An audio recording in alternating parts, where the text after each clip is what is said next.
جناب فہیم الرحمان سہگل چیئرمین پیاف۔ ہم نے تعمیر پاکستان فورم میں جناب فہیم الرحمان سہگل چیئرمین پیاف کو معیشت پر خطاب کی دعوت دی۔ وہ ایک نہایت ہی کامیاب کاروباری شخصیت ہیں، کاروباری برادری کے ہر دل عزیز لیڈر ہیں۔ اکثر و بیشتر FBR کے آفیسر سے کاروبار لوگوں کی مشکلات پر بات کرتے رہے ہیں۔ ان کا خطاب ملاحظہ فرمائیے۔ عنوان: پاکستان کی معاشی حالت۔ جناب فہیم الرحمان سہگل چیئرمین پیاف۔ پاکستان کی معیشت پر اس اجلاس کے خطاب کے لیے مجھے مدعو کرنے کے لیے شکر گزار ہوں۔ در حقیقت میں نے آپ کے کنوینئر سے بہت کچھ سیکھا۔ مجھے یہ سمجھ کر خوشی ہوئی کہ آپ ہر ممکن تعاون کر رہے ہیں۔ ہم سب کو اپنا کردار ادا کرنا چاہیے۔ پاکستان کی یہ معاشی حالت میں نے اپنی زندگی میں کبھی نہیں دیکھی۔ ہم قدرتی وسائل سے بھرپور ہیں۔ ہمارے پاس وسیع زرعی زمینیں ہیں، ہمارے پاس معدنی وسائل ہیں۔ ہماری آبپاشی کا نظام دنیا کے بہترین نظاموں میں سے ایک ہے۔ ہمارے پاس دریا، گلیشیئرز اور پہاڑ ہیں۔ سب سے بڑھ کر ہم ایک ایٹمی طاقت ہیں۔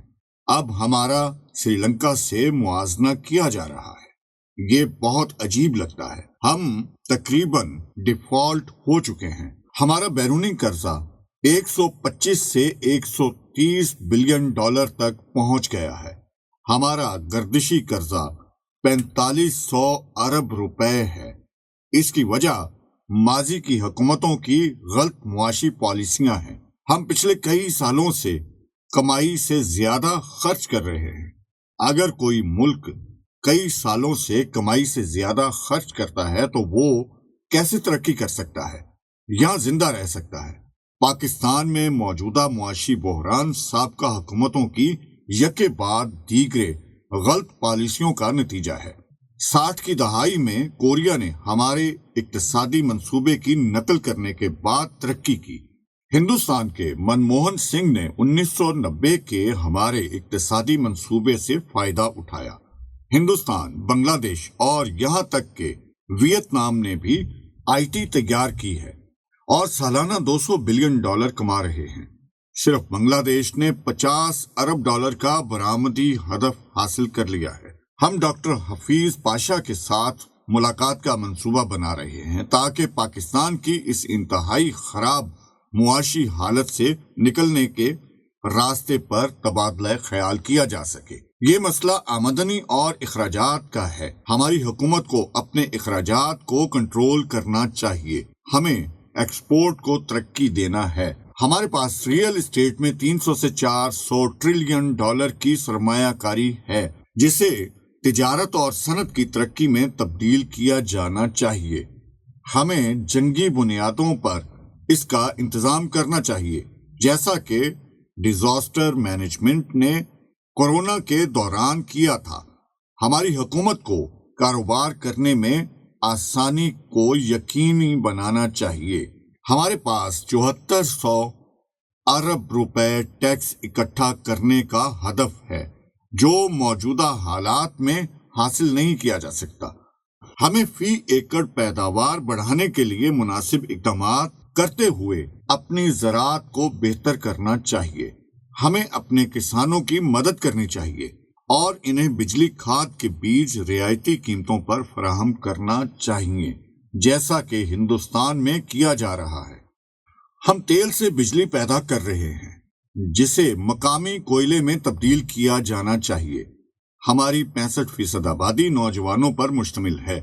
انہیں مناسب طور پر ہنرمند ہونا چاہیے تاکہ وہ بیرونی ملک بہتر معاوضہ پر ملازمت حاصل کر سکیں، جیسا کہ ہندوستان کے معاملے میں ہے۔ ہمیں تعلیمی بجٹ میں اضافہ کرنا چاہیے۔ اب ہم IT سے 2 بلین ڈالر کما رہے ہیں جسے بڑھا کر آسانی سے 5 سے 7 بلین ڈالر تک پہنچایا جا سکتا ہے۔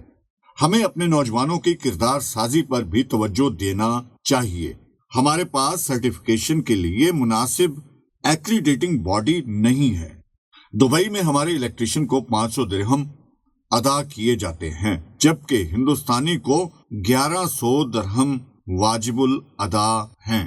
مناسب سرٹیفکیشن اس طرح ہماری ترسیلات زر میں اضافہ ہو سکتا ہے۔ اندرا گاندھی نے کہا کہ بنگلہ دیش کے قیام سے 2 قومی نظریہ کو شکست ہوئی ہے۔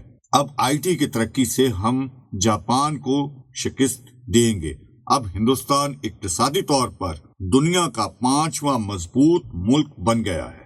بیوروکریسی کاروبار کرنے میں آسانی کو روکنے کی ذمہ دار ہے۔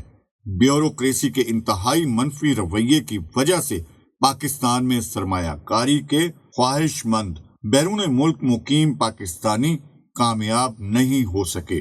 ہمارا پلاننگ کمیشن بیرون ملک سے سرمایہ کاری کو راغب کرنے کے لیے اچھی پالیسیاں بنانے میں ناکام رہا ہے۔ ہم ایک بڑی صارف منڈی ہیں۔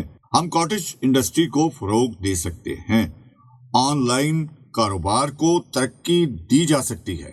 عدالتی نظام میں بہتری اور اچھی تکنیکی تعلیم سے ہمارے کاروبار اور معیشت کو بہتر بنانے میں مدد مل سکتی ہے۔ ہمارے نوجوانوں کی کردار سازی بھی بہت ضروری ہے اور کاروباری بہتری میں اپنا حصہ ڈال سکتی ہے۔ ہمیں اپنے نوجوانوں کو روزگار فراہم کرنا چاہیے۔ حلال فوڈ کی پیداوار اور اس کی برآمدات کو بہتر کرنا بہت اہم شعبہ ہے۔ اب ہم بیرون ملک سے سوئی سے ہوائی جہاز تک درآمد کر رہے ہیں۔ ہمیں پاکستان میں زیادہ سے زیادہ اشیاء مقامی طور پر پیدا کرنی چاہیے اور دوسرے ممالک پر انحصار نہیں کرنا چاہیے۔ ہم ہائیبرڈ بیج بیرون ملک سے درآمد کرتے ہیں جو پاکستان میں تیار کیے جا سکتے ہیں اور زر مبادلہ کی بڑی رقم بچا سکتے ہیں۔ ہمیں پاکستانی مصنوعات کو فروغ دینا چاہیے۔ پاکستانی چیزیں خریدو، پاکستانی بنو کے نعرے کی تشہیر اور مقبولیت ہونی چاہیے۔